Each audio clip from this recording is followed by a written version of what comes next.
Welcome to the Tank Guide Life podcast. So I want you to imagine taking a marathon runner, right? Like a serious athlete built for pure endurance and speed. Okay, I'm picturing it. Now imagine locking them in a tiny unventilated closet, just shutting the door, and then imagine a whole society looking at that runner sitting in that little dark closet week after week and collectively deciding, oh, how cute. That is perfectly normal. Yeah, that is a horribly bleak image, but honestly, it's completely accurate. Right. Today, we are taking a deep dive into our massive stack of aquatic research papers, some historical texts on cyprinid domestication, and our own field notes. Plus that amazing recent trip we took to PlantFest. Exactly. We're using all of this to uncover the dark biological reality of what is easily the most misunderstood animal in the entire aquarium hobby, the goldfish. It is a reality that we just desperately need to unpack for you, the listener. Because, the goldfish is essentially the global ambassador for fishkeeping, Oh, absolutely. It's everyone's first fish. Right. And we are talking about an animal descended from wild Prussian carp. They were originally domesticated in China over 1,000 years ago, during the Song Dynasty. 1,000 years of history. Yes. Yet despite a millennium of this rich cultural history, their modern existence has basically been reduced to being a disposable desktop decoration. It's tragic, honestly. It is. But before we get into the heavy biology of why that actually happened, we really need to set a firm boundary for this deep dive. Our goal today is not to shame you. Definitely not. No guilt trips here. Exactly. If you are listening to this right now and, maybe you've kept a goldfish in a bowl or you won one at a carnival and brought it home in a plastic bag, we aren't judging you. This isn't about pointing fingers. I am so glad you started with that because we have all made those mistakes. I mean, I certainly have. But I just have to ask, how did we even get here? Well, it's a long story of bad habits becoming normalized. Because how does a fish with literal wild carp DNA end up normalized as a desk toy in a tiny glass sphere? If you just look at pop culture, the imagery is everywhere. Oh, it's completely inescapable. Right. Elmo has his goldfish, Dorothy, in a little glass bowl on Sesame Street. You see it in dentist waiting rooms. It's in comic strips. It's in Saturday morning cartoons. American Dad has a talking goldfish in a bowl. Yes. Klaus, we've been conditioned for generations to just look at a fishbowl and not ask a single biological question about it. It's basically a textbook case of classical conditioning on a societal level. Mm-hmm. You see an image enough times, and it just becomes your default reality. Right. You don't even question the physics of it. Exactly. Yeah. But to answer your question about why the goldfish specifically fell victim to this, we really have to look at their evolutionary biology. Okay, let's break that down. So if you took a delicate tropical fish, say a wild-caught discus or maybe a cardinal tetra, and you put it into an unheated, unfiltered glass bowl on your windowsill, that system would fail catastrophically in hours. Oh, it would be a disaster. The temperature would drop, the ammonia would spike, and the fish would absolutely perish before the weekend. But goldfish, they have this rugged biological background from their carp ancestors. The Prussian carp genetics. Right. Because of that, they possess an absolutely incredible resilience. They can endure extreme temperature swings. They can survive in environments with severely depleted oxygen levels. They're tough. Very tough. They can physically withstand toxic water parameters that would instantly melt the gills of almost any other fish in the hobby. Okay, stop right there because I always have a huge problem with how the hobby throws around the word resilience. How so? Well, it gets used as a crutch. It's used as an excuse. Let's go back to my closet analogy from earlier. The marathon runner. Yeah. If you slide a piece of bread under the door of that unventilated closet every single day, the human inside will technically survive. Their body will fight to stay alive. Right. Biologically, they won't die immediately. Exactly. But they aren't healthy. They aren't expressing natural behaviors. They are just slowly enduring a toxic environment. We are culturally confusing survival with thriving. Wow. That distinction between survival and thriving, that is the entire crux of the bowl myth. It really is. Because if we actually break down the physics and chemistry of why a bowl fails as an ecosystem, it is just horrifying. Let's get into it. What is physically happening in that bowl? First, consider the water volume. A standard bowl might hold, maybe a gallon of water? If that, sometimes half a gallon. Right. And goldfish are massive waste producers. They have incredibly heavy bioloads. So in a tiny volume of water, all that waste breaks down into ammonia. And ammonia isn't just dirty water. Not at all. It is highly toxic. It literally burns their gills at a cellular level. Wait, let me make sure I understand the mechanics of that. When we say it burns them, what is physically happening to the fish's anatomy? It's essentially chemical cauterization. So a fish's gills are made of these tiny, delicate filaments called lamellae. Okay, lamellae. Yeah, and these are incredibly thin membranes that allow oxygen to pass directly from the water into the fish's bloodstream. Sort of like the alveoli in our lungs. Exactly like that. Mhm. But when ammonia levels spike in a tiny bowl, the chemical physically damages and scars those delicate membranes. Oh, that's awful. It is. The lamellae thicken and fuse together as an inflammatory response. So even if there is plenty of oxygen in the water, the fish slowly suffocates because its ruined gills can no longer absorb it. And to make matters worse, there usually isn't plenty of oxygen in the water anyway, right? Because of the physical shape of the bowl. Precisely. The actual physics of a bowl actively work against the animal. How so? Well, oxygen exchange in any body of water happens at the surface area, that exact point where the water meets the air. Right. Because a bowl tapers at the top, it severely bottlenecks the available surface area for gas exchange. Oh, right, because the widest part is in the middle, but the top opening is tiny. Exactly. So you place a heavy-breathing, high-waste fish into a tiny volume of water that is rapidly becoming chemically toxic, and at the same time, you throttle its oxygen supply. That sounds like a torture chamber. It essentially is. Furthermore, there is zero horizontal swimming space for what is naturally a very athletic animal. Mm-hmm.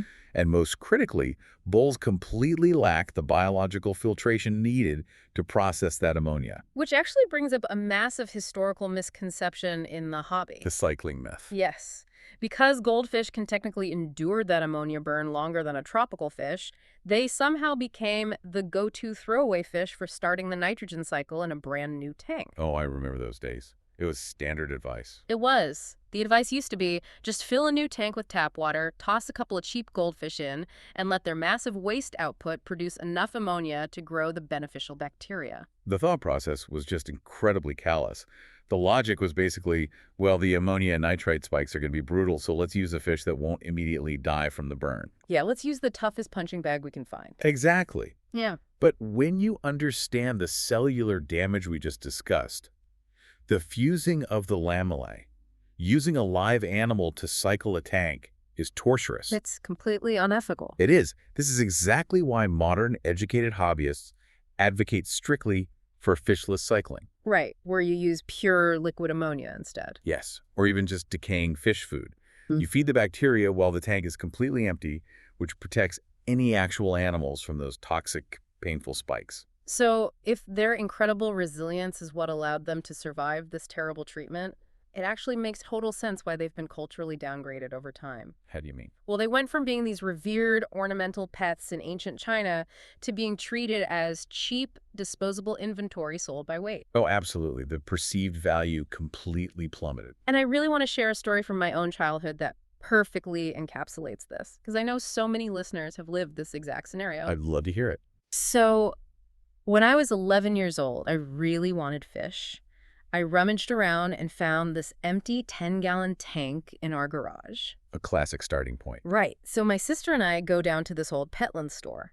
And you have to remember, this was before smartphones. This is before you could just pull out your phone and Google the nitrogen cycle in the middle of the aisle. You were flying blind. Completely blind. We relied entirely on whatever the pet store employee told us. And to an 11-year-old, that employee is the ultimate unquestioned authority figure. Exactly. If they wore a name tag, they were a marine biologist as far as I was concerned. Right. So we walked straight over to the Comet Goldfish. They were kept in those bare bottom-tier tanks on the rack. You know the ones. The feeder fish tanks. Yes. The ones crammed with literally hundreds of twitching orange bodies.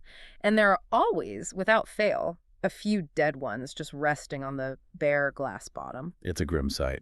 It really is. So the employee asks how big my tank is, and I proudly tell her 10 gallons. And because everyone at the time believed that golden rule, the whole 1 inch of fish per gallon myth, we walked out of there with 10 Comet goldfish. Oh, no. 10 adult carp descendants in a 10-gallon glass box. Yep.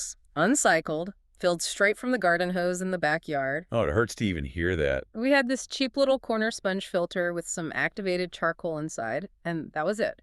Nobody at the store mentioned anything about a dechlorinator. Which, looking back, was an immediate death sentence. It absolutely was. And we should probably explain the chemistry of why that is, just for the listener. Yeah, that's crucial. So tap water is treated with chlorine, or sometimes chloramine, specifically to kill bacteria in the municipal pipes. Right, so the water is safe for humans to drink. Exactly. But an aquarium relies entirely on beneficial bacteria to survive. That bacteria is the only thing processing the toxic waste. So if you put tap water directly into the tank, If you don't use a dechlorinator, which usually uses a chemical like sodium thiosulfate to instantly break the chlorine bonds, that raw tap water will violently rupture the cell walls of whatever beneficial bacteria is trying to grow in your filter. it just nukes the whole system. It sterilizes the ecosystem completely. So my childhood tank was just a sterile, toxic nightmare. A very crowded, toxic night. Right. But honestly, the part of the story that still haunts me, the really pivotal moment of that whole trip, was when we were actually trying to buy the fish. What happened? I was standing there pointing at the tank saying, oh, I want that one with the white spot on its head, and I want that one with the really long tail. Because you were picking out your new pets? Exactly. I had names ready for them and everything. Hmm. The employee was actively trying to net the specific ones I was pointing at. Right. Then the store manager walks over, glares at the employee, and barks, no picking for those fish. Wow. No picking. Yeah. It shattered me. That phrase is just a chilling summary of the entire industry's mindset toward goldfish. It really is, because to an 11-year-old kid, I was choosing my companions. But to the retail system, they weren't animals at all. They were just inventory, disposable biomass. They were just SKUs in a computer. Exactly. Obviously, they all died a few weeks later. But that phrase, no picking, it completely defined feeder fish culture for me. It strips away the entire illusion of care. And if we unpack what that actually means for animal welfare, it's a very delicate conversation to have. Right, we have to be realistic here. We do. Because fundamentally, life eats life. In nature, and even in specialized predatory fish keeping, larger animals consume smaller animals. We aren't saying the biological food chain is inherently unethical. Exactly. What we are critically examining is the retail system itself. The overcrowded, poorly maintained feeder tanks that prioritize maximum volume over basic animal welfare. Because it messes with our heads, right? Yes. When you, the listener, walk into a pet store and you constantly see hundreds of goldfish crammed into a bare, disease-ridden tank and they're being sold for 12 cents a piece, it subtly rewires your psychological perception of that animal. It reinforces the idea that they are just temporary. Cheap, temporary, and fundamentally unworthy of dedicated long-term care. And if you only ever see them as these tiny 2-inch feeder fish shivering in a bare tank or swimming in a glass bowl on a teacher's desk, you never actually get to see what they are meant to become. They never reach their potential. Never, because if a single-tail goldfish thrives due to its streamlined carp-like anatomy, what happens when it is actually given the proper environment to utilize that anatomy? The transformation is staggering. Which brings me to a massive realization we had recently when we took that trip to Fitz's Fish Ponds Plant Fest 2026. Oh, that was an incredible event. It really was. We actually documented this on the Fishkeeping Life Co. YouTube channel. The video is titled Plant Fest 2026 Koi Ponds, Shrimp Bowls, and Aquarium Ecosystems. That whole event was a masterclass in scale. I mean, it completely shifts your baseline for what aquatic life looks like. It completely shattered my baseline. I was walking around this massive outdoor property, just admiring these ponds that hold thousands of gallons of water, and suddenly I saw them. The true comments. Yes, Mm-hmm. the true adult comet goldfish. My jaw actually dropped. I mean, these were not the tiny, pale, struggling little things from the bottom rack at the pet store. Not at all. These were massive, 12 to 14-inch, incredibly powerful, muscular fish. They had these vibrant, deep orange scales and these huge flowing tails. And the way they moved. Right. They were gliding through the heavy water currents exactly like the koi they were swimming next to. It was like looking at a completely different species. But that is the fascinating biological truth here. Yeah. It is the exact same species. The genetics are identical. The only variable that changed was the environment. Exactly. And honestly, this is the perfect moment to completely dismantle one of the most pervasive, damaging myths in the entire aquarium hobby. I know exactly which one you mean. The idea that a goldfish will magically grow to the size of its tank. I hear that constantly. People will say, oh, don't worry about buying a bigger tank for him. Just put him in a 5-gallon. His body knows to stay small. It's such a dangerous misconception. So how does that stunting process physically happen? Does their skeleton just magically stop producing bone? No, it is not some polite, magical adaptation. Stunted growth is a systemic, agonizing health failure. Okay, walk us through it. What is happening inside the fish? Well, what happens is the fish's external growth, meaning the skeletal structure and the overall muscle mass, is artificially halted By what? by a combination of poor water quality, heavy toxin exposure from their own waste, and a flood of chronic stress hormones like cortisol constantly coursing through their system. So the outside stops growing. Right. But here's the truly terrifying part.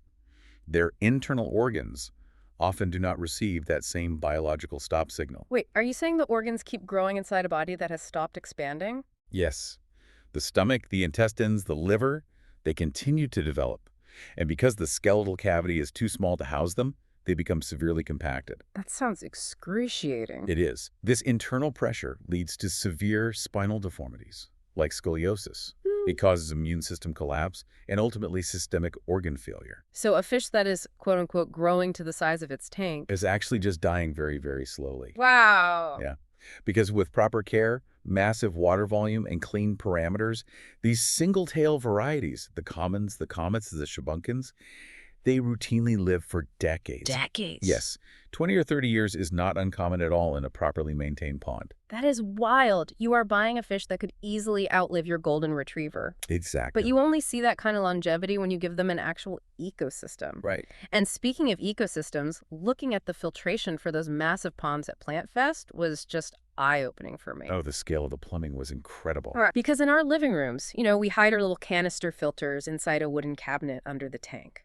But out there, at the pond scale, all the plumbing is exposed. You can see the whole mechanical process. Yeah, you could see the rotating drum filters, the massive biochambers literally boiling with filter media, the industrial chillers, and it clicked for me. The pond hobby and the aquarium hobby are utilizing the exact same biological mechanisms. The ecosystem principles are absolutely identical. Yeah. The math is just scaled way up. Right. Whether you are managing a 20-gallon tank or a 2,000-gallon koi and comet pond, you are fundamentally managing the nitrogen cycle. You're just farming bacteria. Exactly. You are cultivating colonies of nitrosomonas bacteria to consume the ammonia and convert it into nitrite, and then nitrobacter bacteria to convert that nitrite into nitrate. And those huge drum filters handle the solid waste. Right. The heavy-duty OAS filters and drum filters you saw at Plant Fest are performing the mechanical filtration, physically catching the solid waste, while those boiling media chambers handle the massive biological filtration. Because single-tailed goldfish are built for speed, they're built for open space, and they just absolutely demand that massive pond-level biological processing. They really do. Okay, so that covers the single-tail side of the family, the comets and the commons, built for speed, heavy flow, and massive space. Right. But if a single tail thrives because of its streamlined carp-like anatomy, what happens to the internal organs when humans selectively breed that body into a literal sphere? Now we're getting into the other side of the goldfish world. The fancy goldfish. Yes. This is where human intervention drastically alters the biological requirements of the animal. And I actually learned this the hard way. I hear you had fancies. Yeah. Years after that whole childhood comet disaster, my older sister went away to college and impulsively bought some goldfish for her dorm room. Oh no, a dorm room tank. Yep. And when she eventually moved out, I inherited them. But these were definitely not comets. I actually had to post a picture online to figure out what they were, and they turned out to be orandus. Okay, so they had the win. Yes. They had these very deep, rounded, egg-shaped bodies and these distinctive, fleshy, raspberry-like growths on their heads, which I learned was called a wen. Right. And the way they swam, they didn't glide through the water like the comets. They wiggled. It was a completely different mechanical movement. And that physical difference dictates their entire husbandry. When we look at the fancy varieties, so the Oranda, the Ranchu, the Ryukin, the Fantail, the Black Moor, the Telescope Eye, the Pearl Scale. The pearl scales look like actual golf balls. They really do. We are looking at the extreme results of hundreds of years of selective breeding. And this raises a really profound reality about fancy goldfish. Which is? As a species, we essentially traded their streamlined evolutionary health for unique aesthetic beauty. Wow. So by breeding them to look like these little floating decorative ornaments, we basically bred complications right into their DNA. Severe complications. Because we selectively bred their spines to curve sharply and their bodies to be incredibly short and round, we created a scenario that's very similar to the stunting we discussed earlier. But this time, it's genetic, not environmental. Exactly. Their internal organs are permanently packed into a much tighter space than nature ever intended. That sounds like a recipe for disaster. It is. The most critical vulnerability this creates is severe buoyancy and swim bladder issues. Okay, let's break that down because swim bladder disease is like the #1 thing you hear about with fancy goldfish. It's the most common ailment by far. So what exactly is a swim bladder and how does it physically work in a normal fish? I'm sure. So the swim bladder is an internal, gas-filled organ. It controls a fish's ability to maintain its depth in the water column without having to constantly expend energy swimming. So it's like a built-in scuba buoyancy compensator. That's a perfect analogy. In a healthy wild carp, it looks like two elongated balloons running smoothly along the spine. Okay. Now, goldfish are what we call physostomus. Sostomus. Yes, meaning their swim bladder is physically connected to their esophagus by a tiny little tube called the pneumatic duct. Oh, so they can directly control the air in it? Exactly. They can inflate or deflate the bladder by gulping air at the surface of the water or by burping it out. That makes sense. But in a fancy goldfish, because the body is squished into a sphere, those two lobes of the swim bladder are often deformed, misaligned, or kinked right from birth. Oh, man. Worse still, because all their internal organs are so compacted, a full stomach or a slightly bloated digestive tract will physically press against the swim bladder. Which completely throws off their specific gravity. Exactly. They lose control of their buoyancy. So if you're listening to this and you're looking at your own fancy goldfish tank right now, how does that physical limitation actually change your daily care routine? In almost every way. Because clearly, I can't treat a waddling, slow-moving black moor that has terrible vision the same way I would treat a lightning-fast pond comet. You absolutely cannot. And honestly, mixing the two is a very common, often fatal, beginner mistake. Why fatal? Fancy goldfish simply cannot compete with fast singletails for food. If you put a comet and a ranchu in the same tank, the comet will consume every single pellet before the ranchu even realizes it's feeding time. So the fancy just slowly starves. Or becomes chronically stressed trying to compete, yes. They should never be housed together. Good to know. And what about the diet itself? Because of that pneumatic duct connection you mentioned earlier, feeding them must be an absolute minefield. It really requires meticulous care. Fancy goldfish cannot tolerate cheap floating flake foods. Because they gulp air when they eat from the surface. Exactly. When they gulp dry flakes at the surface, they ingest large amounts of atmospheric air right through that pneumatic duct, which instantly exacerbates their buoyancy issues. So what should we feed them? They require heavy, sinking pellets. They also do incredibly well on high-quality, moisture-rich gel foods. Gel foods, like you mix it with water and it sets. Yes, it's fantastic for them. And they need a massive amount of fibrous vegetables. To keep things moving. Right. The fiber is crucial to keep their digestive tract moving smoothly, so the intestines don't swell up and press against that compromised swim bladder. That makes total sense. And actually, it brings back a really vivid memory I have with those inherited orandas from college. Did one of them float? Yes. One of them developed severe buoyancy issues. It started struggling to stay upright, and eventually, it was just stuck floating awkwardly upside down at the top of the tank. Classic swim bladder distress. Its little belly was exposed to the air and everything. I was frantically researching online, and I found the famous peas trick. Ah, yes. The boiled peas. Yeah. I vividly remember standing in my tiny dorm kitchen, boiling frozen peas, carefully peeling the outer skins off them, and trying to hand feed the soft green inside to this upside-down fish. It is the most common triage method in the entire hobby. How do the fish respond? Well, it ate the peas, but I always wondered, why does that actually work? How does a pea fix a swim bladder? Well, the interesting thing is it doesn't fix the bladder itself at all. It fixes the blockage that is pressing on the bladder. Oh. Yeah. The dense fiber in the boiled, deshelled pea acts as a rapid natural laxative. So it just clears the pipes? Exactly. It physically pushes the compacted waste and trapped air right through the digestive tract.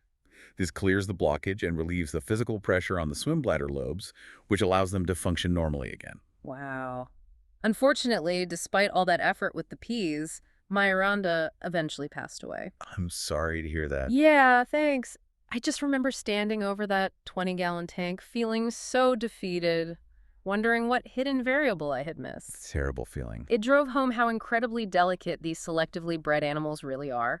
They rely entirely on us to mitigate the genetic vulnerabilities we bred into them. They really do. Their environment has to be perfectly tailored to their limitations. Which leads us to a really critical design question. If bowls are toxic death traps and outdoor ponds are meant for the fast singletails, Right. how do we properly design an enriching indoor ecosystem specifically for fancy goldfish? Well, we start by acknowledging their cognition, which completely dictates their environmental needs. Their cognition, like how smart they are. Exactly.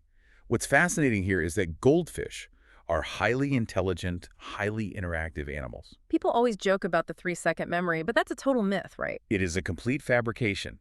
They have excellent associative memory.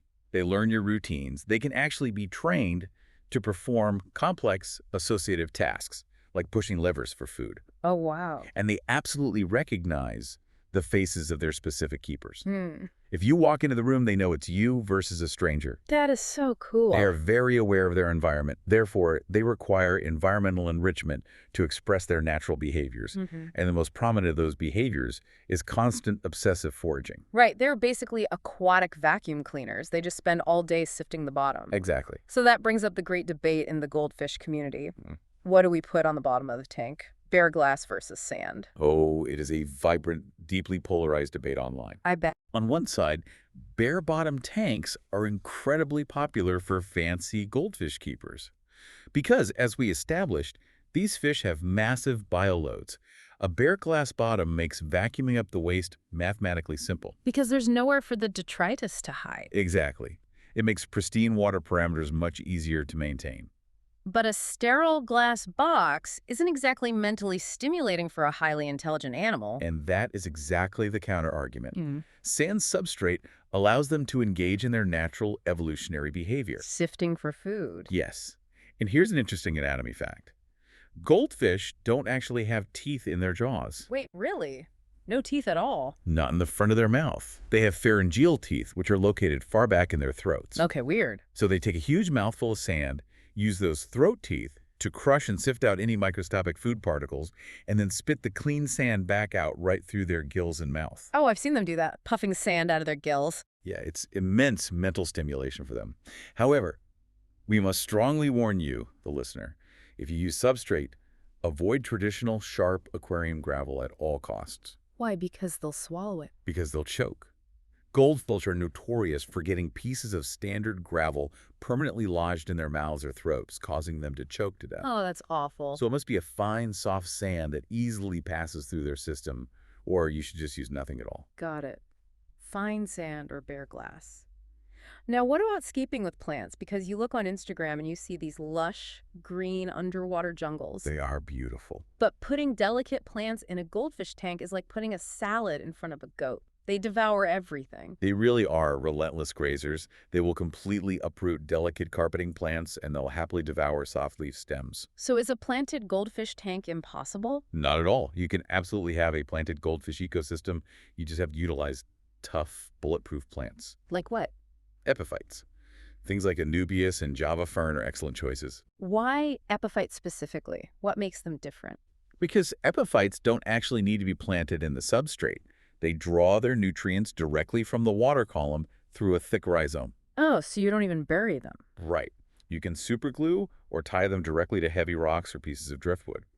Plus, their leaves are very thick and leathery, making them incredibly unappetizing to the goldfish. That's a great tip. Another incredible option is utilizing riparian plants. Riparian? Plants that grow on the water's edge, like taking a common pothos houseplant and letting the bare roots hang directly into the aquarium water while the leaves remain in the air above the tank. Oh, I've seen people do that. It looks amazing. It does, and it's functional.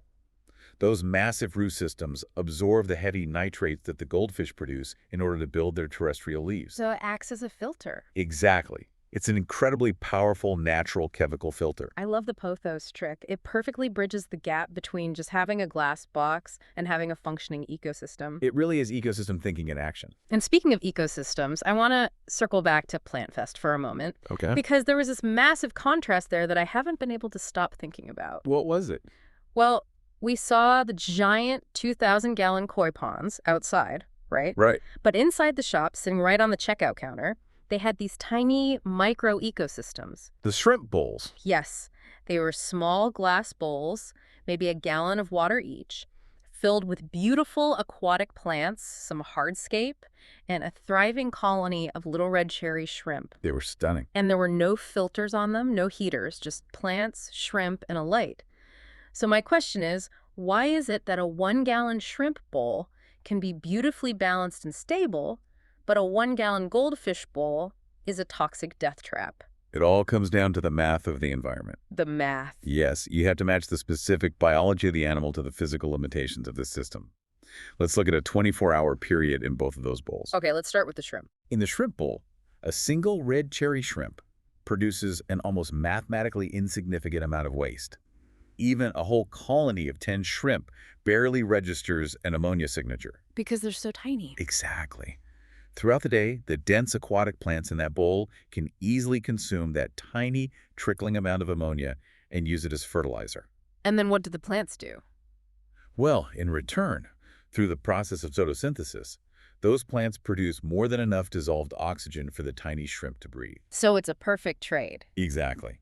The waste becomes food for the plants, and the plants provide air for the shrimp. It is a perfect, closed biological loop. And the goldfish bowl. In the goldfish bowl, you place an animal that has the metabolism and waste output of a small mammal by comparison. Right. So in the first few hours, the goldfish produces a massive spike of ammonia.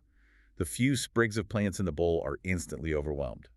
They cannot consume the fertilizer fast enough. So the loop breaks. The biological loop breaks immediately. The ammonia burns the fish's gills, the sudden bacteria bloom consumes all the available oxygen, and the whole system violently crashes. Wow. You can absolutely run a successful bowl ecosystem, but only with microfauna that perfectly fit the mathematical capacity of that specific volume of water. The math of the environment. I love that phrasing. Yeah. And honestly, sometimes respecting that math means checking your own ego as a fish keeper and just stepping back. Oh, without a doubt. I actually have to share another story from PlantFest that really humbled me on this exact point. Let's hear it.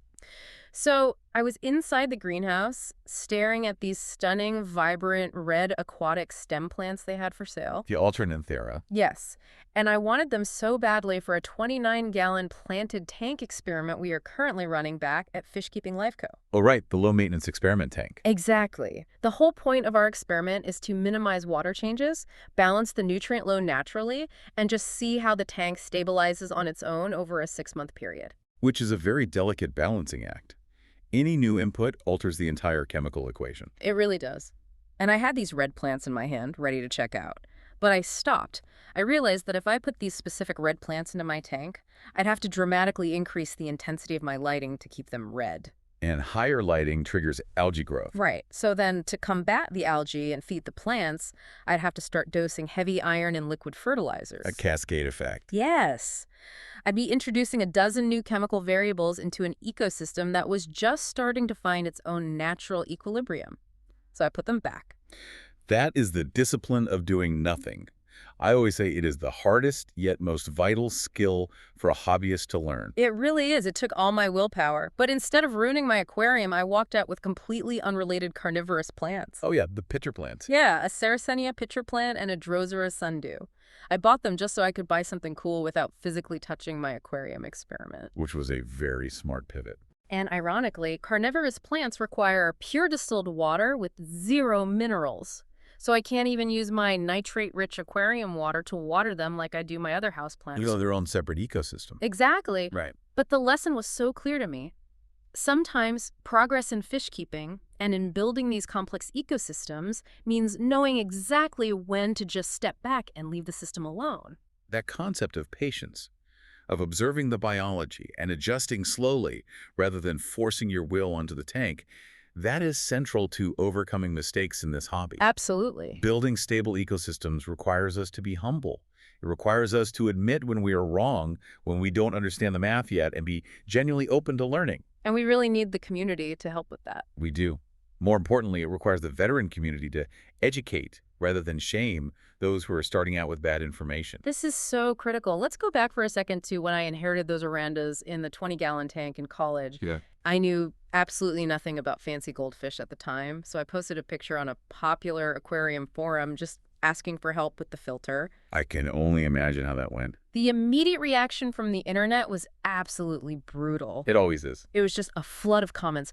Poor fish. This is a torture chamber. You're abusing them. Rehome them immediately. That's bubble. It was pure humiliation. I was genuinely trying to help these fish with the limited resources a broke college student had, and the community's first instinct was to just attack the beginner. It's a tragic, toxic reflex in the hobby. Yeah. It is gatekeeping masquerading as animal advocacy. That's exactly what it is. When you aggressively attack a beginner, they don't usually run out and spend hundreds of dollars upgrading their tank. They get defensive, they shut down, they leave the hobby entirely, and the fish still suffer in silence. Which is exactly the opposite of what the critics supposedly want. But then, something amazing happened.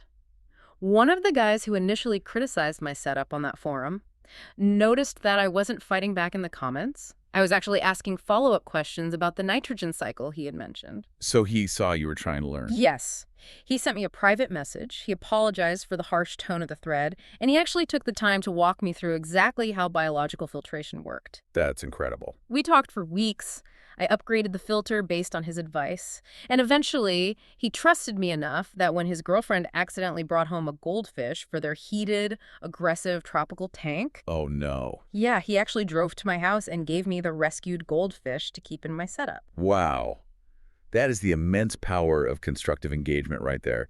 Education over humiliation builds a significantly better hobby. It changes everything. And I actually had another moment like that recently. I ran into an old middle school teacher of mine. Oh. Yeah, and years ago, she had posted a photo on Facebook showing a few goldfish she bought for her classroom. They were in this tiny, unfiltered plastic tank. The classic classroom setup. Right. Now, instead of jumping into her comments and publicly blasting her for animal cruelty in front of all her friends, I just sent her a polite private message. What did you say? I just said, hey, I love that you're bringing aquatic life to the kids. Just a heads up, these guys produce a ton of waste.